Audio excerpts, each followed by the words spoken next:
Magandang araw po sa inyo mga katsambalain. Kamusta po kayo? Bali, ngayon po, may mga nagtanong po kasi sa akin, gusto po nilang makita yung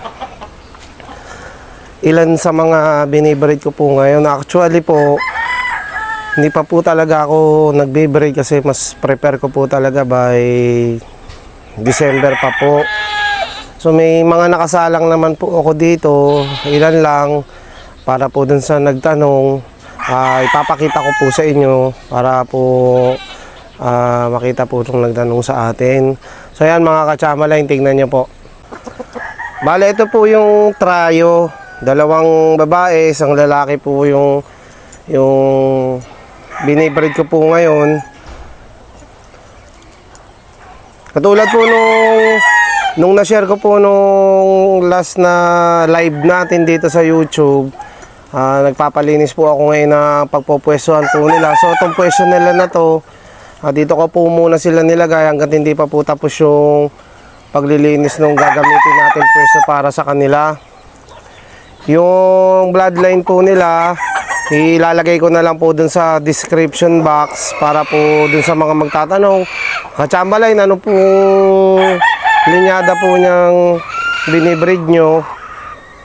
At least mababasa nyo po dun sa description box natin. Paki-check nyo na lang po. Ito po yung brood stag. Yan.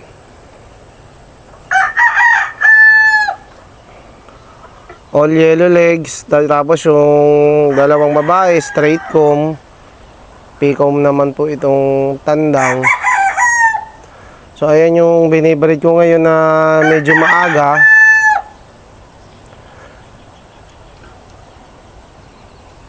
Ayan po. So ayan mga katsambalain, yung mga maaga kong binibreed dito. Papakita ko naman po yung mga brood stag na gagamitin po natin sa breeding season. Siguro po mga December dapat po makapag salang o by siguro mga second week ng November, makapag pairing na rin po tayo ng mga single mating, trio, at saka yung mga flock matings po natin. Papakita ko po sa inyo yung ilan sa mga magagamit ko po na mga brood stag sa breeding season naman po. Ito naman mga katsambalain, yung isa sa mga gagamitin natin sa breeding season. Itong brood stag na to, ang pagkakatanda ko po, siya po March born. So bali pagdating ng mga November, mga 8 months na siya. So pwede na po siyang gamitin for breeding po. Yan, nag-uumpisa na po siyang magbihis. Yung buntot po niya, yan, malapit na rin po na halos kompleto na. Pero pagdating po ng breeding season yan, kompleto na po yung balahibo niya. Binata na siya nun. So pwede na natin siyang gamitin for breeding.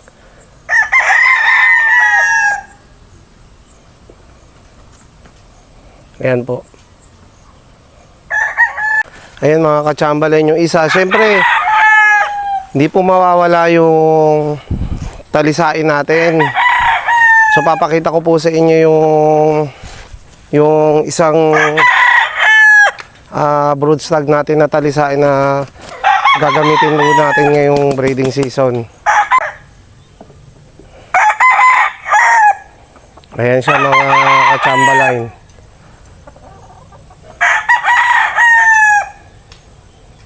Ayan po. Ayan yung isang gray na gagamitin natin. Lalagay ko po sa description box din po yung bloodline niya.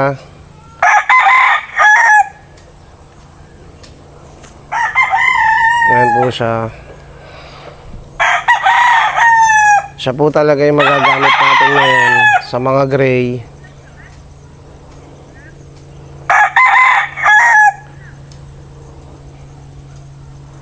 Ito po mga kachambalay yung mga na-share ko po sa inyo nung nag-umpisa ako mag-breed.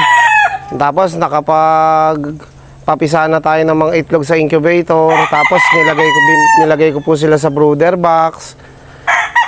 Pinakunahan natin sila, nilagay sa range. Tapos ina-update ko po kayo, sila na po ito. Yan, isa po siya dun sa mga sisiw na pinakakain ko nung pagka po nagbablog ako dun sa range. So yan, ito po yun.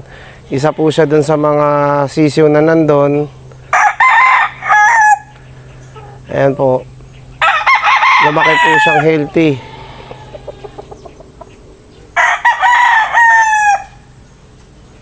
So ayun mga kachambalay, yung mga ilan po dun sa mga gagamitin natin sa breeding season. Tapos yung na-share ko naman po sa inyo, maaga ko po na pinagsama, maaga po ko silang na-breed. Doon po sa nagtanong na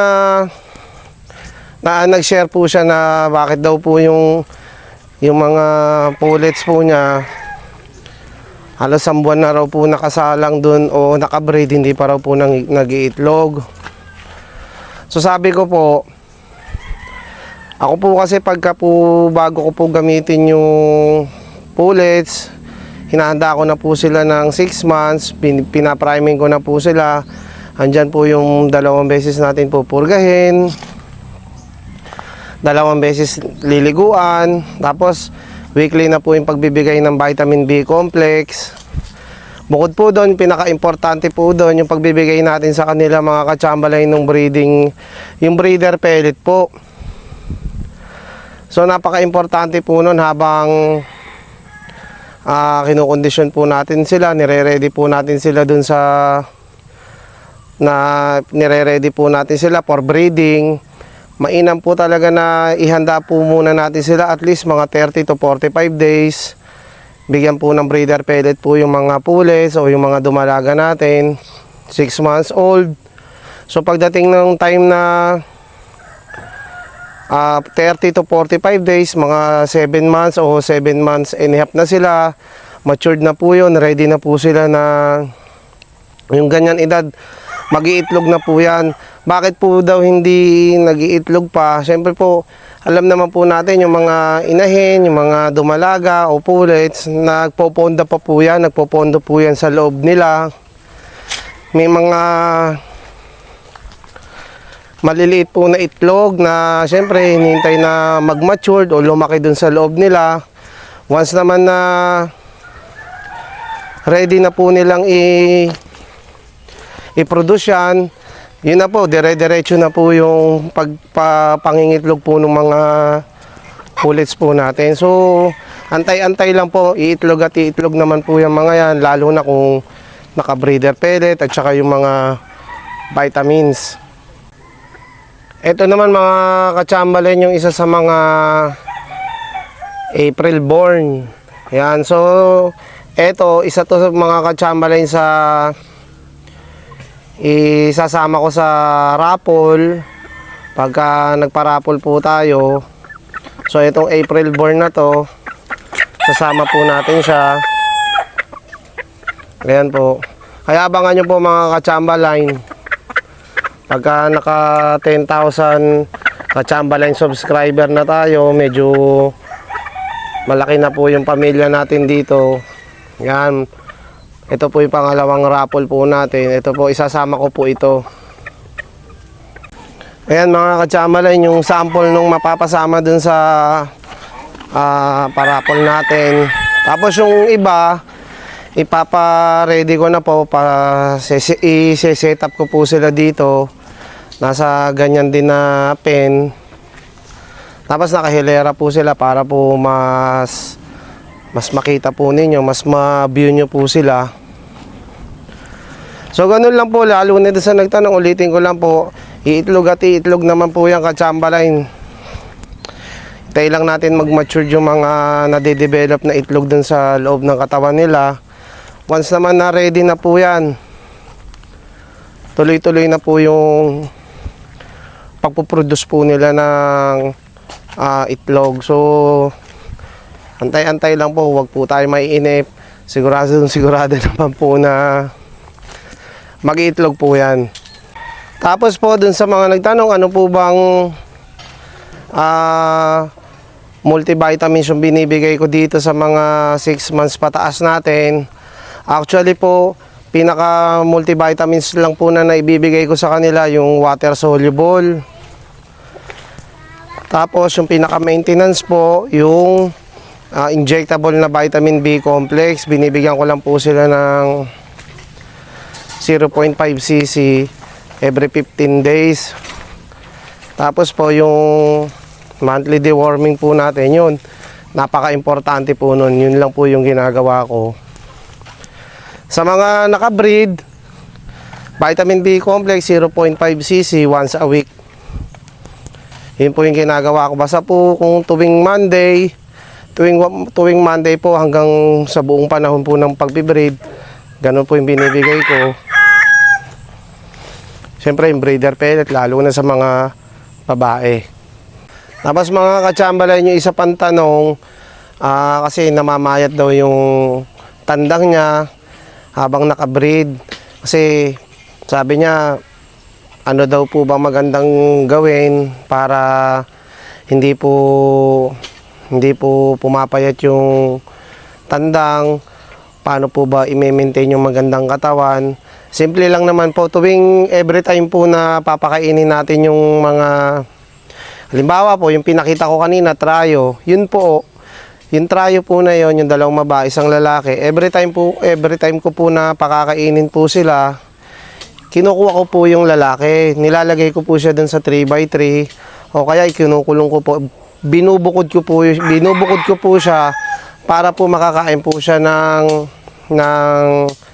maayos, makakain siya ng tama. Kasi po kung kasama po yung mga babae, yung ibang tandang pinagbibigyan lang po nila na yung mga babae na lang po nakasama niya ang kumain. Siya, hindi na po siya kakain. Mapapansin niyo po yung mga babae, yun lang po talaga yung tuka ng feeds. So ganun lang po yung magiging diskarte natin bago po natin pakainin yung tulad po nun, yung magkakasama na tryo. Alisin po yung tandang, ibukod po natin. Pagkatapos po nilang kumain, saka po natin sila isama para po nakakasiguro po tayo na nakakakain po ng tama yung ginagamit natin tandang sa breeding. Tapos meron pa po isa mga ka-chamberlain, kung pwede raw po bang purgahin pa ulit yung inahin kahit na nakabreed na. Alam nyo po, ako po kasi hindi ko po yun ginagawa. Kaya po tinitiyak ko na bago po yung breeding season, at least makapag 2 purga po ako, 2 paligo. Ayan po yung mga sinisigurado kong gagawin. Alam nyo po, very stressful po kasi sa inahin yung o sa manok yung pagde-deworm. So bali dapat nagawa na po natin yan bago po natin sila i-breed. So ayan mga ka-chamberlain, lalo na dun sa nagtanong, hindi ko po na ginagawa na purgahin pa ulit yung inahin. Hintayin ko na po yun hanggang matapos yung panahon po ng pagbe-breed nila. Kung pupurgahin nyo po yun, nasa sa inyo po yun, ka-chamberlain, kung gusto nyo po siyang purgahin. Ako po kasi hindi ko na po pinupurga. Once na nailagay ko na po sila sa breeding pen, hinahayaan ko na lang po. Lalo na kung naka battery cage po tayo, hindi na po ako nagpupurga. Ito pa po yung isang gagamitin natin this coming breeding season. Yan. Siguro tapos na to. Maganda na po yung balahibo niya pagdating po ng mga October, papasok ng November. So kompleto na to pagkadating ng mga ganyang panahon. Yan, magagamit na rin po natin yan. Bali, may kapatid po ito eh. kita ko po sa inyo. Ito pa po isa mga katsambalay, yung kapatid po nung pinakita ko po nung una. Ayan po. Ayan, ganoon din po, magkaedad po sila. So yung mga ganun buwan, parehas na po sila magiging kumpleto. Ayan po. Kumpleto na yung balahibo nila. Yung binatang-binata na sila by October, November. Poging-pogi na po sila niyan. Ayan. Ito naman po yung mga pullets, yung mga babae na ilan sa bagong huli lang po. Kasi i-deworm na rin sila, liliguan para po tulad po nung nabanggit ko, ma-ready na rin po sila sa paghahanda, ma-ready po sila for breeding. Dapat po malakas po yung katawan nila, condition din po sila. Actually marami po ito, siguro po mga nasa 35 o less than 40 po, ganun yung mga naitabi po natin. So lahat po yan aayusin. Unahin lang po muna ito yung mga nahuli kanina. So mamaya uhulihin po natin yung iba para po sabay-sabay na po silang maihanda. Ito mga katsambalay, kasama na rin to sa gagamitin natin sa breeding. Ayan po. Saka yung katabi niya, ito.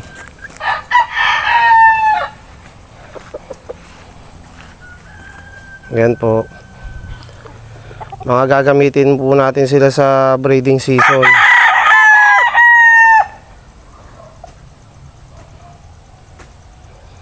Para silang kambal.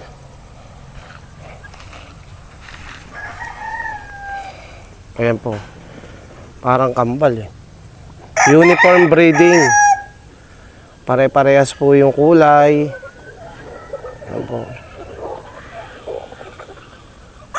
Sila po yung pararamihin natin.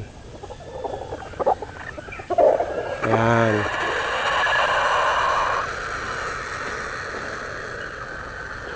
So ililipat na po natin sila ng pwesto, ilalagay na po natin sila kung saan po hindi sila mababasa ng ulan, hindi po sila masyadong maiinitan.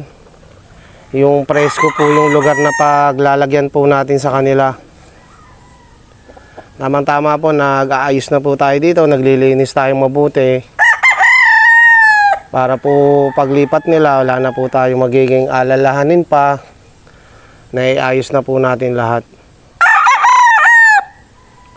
So ayan yung mga ilan sa mga magagamit natin this breeding season, mga katsambaline. Sa mga nagtanong po, ayan po, nai-share ko na po sila sa inyo. Ayan mga katsambaline, nai-share ko na po sa inyo. Nakapagsagot po tayo ng ilang mga question ng mga kasama natin katsambaline dito. Bago po matapos itong vlog natin, gusto ko po pong magpasalamat sa lahat po ng nakapanood po nito. Kung nagustuhan nyo po yung video, pakilike po. Kung hindi pa po kayo nakasubscribe, sana po makapag-subscribe po kayo sa lahat po ng subscriber ko. Maraming salamat po sa inyo mga katsambalay. Hanggang dito na lang po muna. Ingat po tayo palagi. God bless po.